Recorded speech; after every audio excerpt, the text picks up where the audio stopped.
આજે તો વરઘોડામાં નવી વસ્તુ જોવા મળી. તો જય શ્રી કૃષ્ણ બધાને. હું છું આપ સૌનો પ્રીતમ. તો ગાઈસ, આજે છે આપણો મિની વ્લોગ નંબર 18 અને અત્યારે ફિલહાલ હું દરરોજની જેમ સવારે ફર્યા કરું છું અને અહીંયા આપણો છોટું આરામ કરે છે રખડી રખડીને. તો એને આરામ કરવા દઈએ. તો ગાઈસ, આજે મમ્મી એવું કીધું કે આને ગરમ પાણી કરીને નવાડવાનો છે. તો ગાઈસ, પહેલાં એને આપણે બળીના બકરાને ખાવા દઈએ, પછી આપણે એને નવાડીએ. ઘણી માથાકૂટ પછી આપણો ટોમી ફાઇનલી નહીને રેડી થઈ ગયો છે. અને પણ યો જેમ તેમ મારોટે, કેમ કે આને લાગે છે ઠંડી.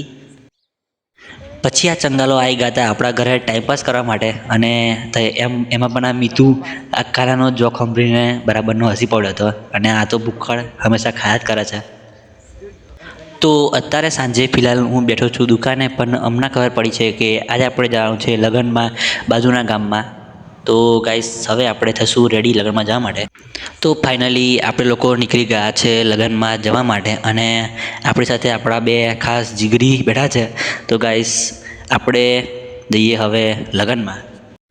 તો આપણે લોકો આવી ગયા છે રસોડામાં ખાસ કંઈ જમવાની એમ આઈટમ તો નથી, પણ આથી ગપાગપ ખાઈ ગયો છે અને આપણે પણ હવે જમવું જ પડશે.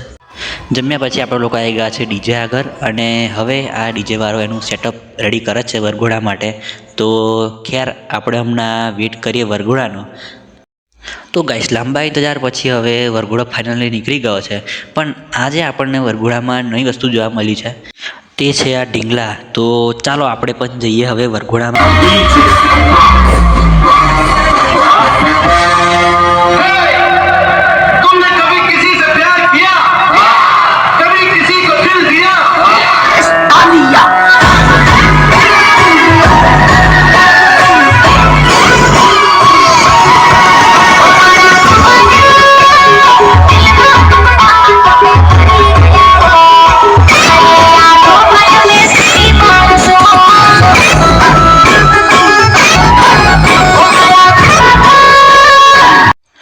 તો વરઘોડો પતાવીને આપણે લોકો નીકળી ગયા છે હવે ઘેર જવા માટે. તો ગાઈસ, આજનો આ વિડીયો સારો લાગ્યો હોય તો ફોલો કરતા જજો અને મળ્યા બીજા મિની વ્લોગમાં. Bye bye.